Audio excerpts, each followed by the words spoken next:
Welcome to New Jersey Now. I'm Mark Bonamo. Today, the nation's literacy crisis. According to the National Assessment of Education Progress, numbers showed that 43%, not even half of fourth graders in the U.S., scored at or above a proficient level in reading. And for marginalized students, the numbers are even worse. Here in the Garden State, Governor Murphy has signed bills in an effort to boost student literacy, especially following the challenges presented by the pandemic. Joining me now for more is Paula White, who's the Executive Director of JerseyCAN. So, Ms. White, please tell me about how JerseyCAN has been dealing with the literacy crisis facing our youth. We have really just been so concerned about this issue. Last year, this time, we published a report called Leveraging Literacy, the Path to Education Recovery in New Jersey. And that really set the stage in a really definitive way where we said, hey, let's look at the numbers. We've got less than half of our third graders in the state of New Jersey that can read at grade level. And then that's not even talking about specific communities where we have, in some cases, single-digit percentages of children being able to read at grade level. And so we said, this is unacceptable. At the same time, we also knew, like everyone else, that we had a pandemic learning recovery challenge where children really had disrupted learning as a result of the pandemic. But children had exponential losses that we saw, especially children who are already on the cusp of not knowing how to read well. And so the challenge is, how do we recover learning? Well, we don't want to recover to the bad place where we were in many instances, right? But we want to be able to have a trajectory that will move us forward, sort of with continuous improvement. And literacy, that's the path. Please tell me about the New Jersey Legacy of Literacy Coalition. The New Jersey Legacy of Literacy Coalition is a coalition that we founded at JerseyCAN that has 20-plus organizations, cross-sector organizations that are concerned for one reason or another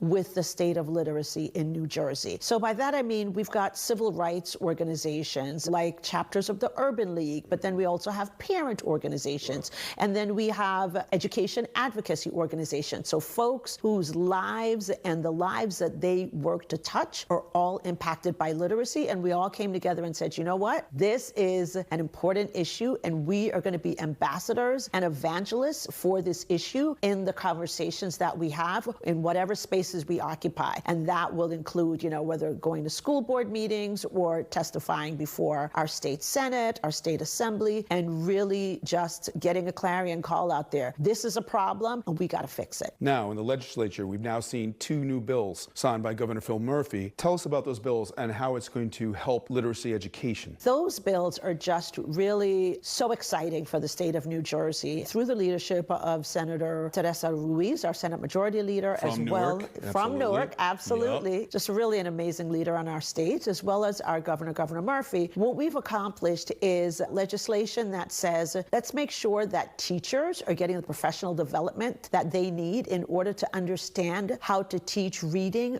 best to get the largest swath of students reading proficient. And let us make sure that every student is going to be screened, that there will be universal literacy screeners for children in the earliest grades that will give us a baseline of where they fall on the continuum of literacy. And then that way schools can make a plan of how best to address those students. And then let's have a look later on in the year to see how they're doing in very specific ways. And I'll give you a quick example. We were talking about an educator sitting side by side with a student and asking them to do certain things. Point to the pictures. Maybe you're pre-literate, you don't know words, but point to the pictures of the 2 things that rhyme.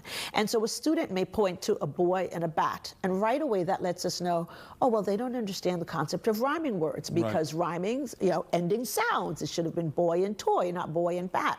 And so something that simple can really hinder a child from being able to understand some of the things that are happening in their literacy classroom. So getting fine points and then just really zeroing in on them and helping students to get past those challenges is what this legislation does. And so we've got a road ahead. What is it that we know about how to teach children how to read, informed by what many call the science of reading? What we refer to here in the state of New Jersey is foundational literacy instruction.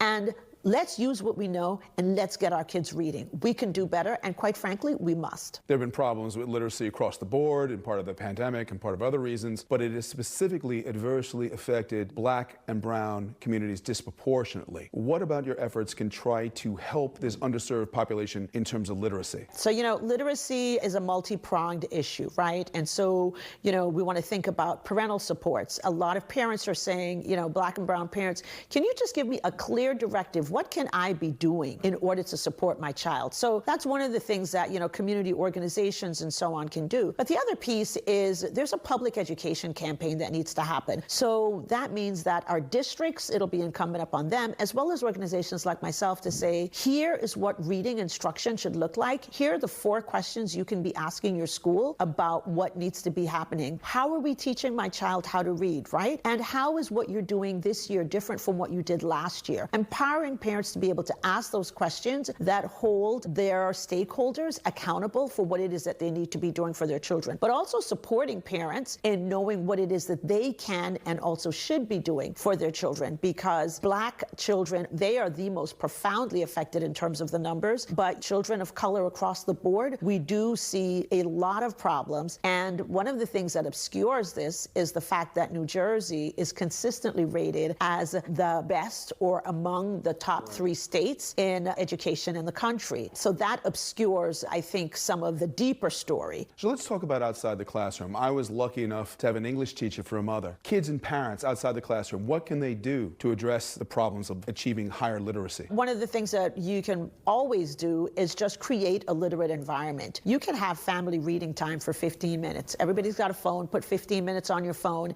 and what we're doing is reading. We're just not talking. And so that creates space, and that also messages to a child that reading is important. Also, being able to do very simple things like pointing out sounds as you're talking, right? Table, table. Well, I wonder what the beginning sound of that, things like that. And also, too, I think really checking for comprehension with children. But something that a lot of folks don't think about is really exposure to concepts and ideas, because background knowledge really informs reading, and that ties into comprehension. So it's not just about phonics and sounding out words, but we have things like the Basilica in North Newark, one of the gems in this country. So can we take our children to that Basilica, which is, free, right? And you go there and you get a sense, you can talk about things that you see, so that later on when they're reading about cathedrals in Europe or whatever it is, they'll be able to connect it to prior knowledge that they already have and their own experiences. And so really being able to tap into the environment and experiential opportunities also really serves reading as well. So how can people learn more about JerseyCAN? We're on all social media channels, from LinkedIn to Instagram to Facebook and so on. So,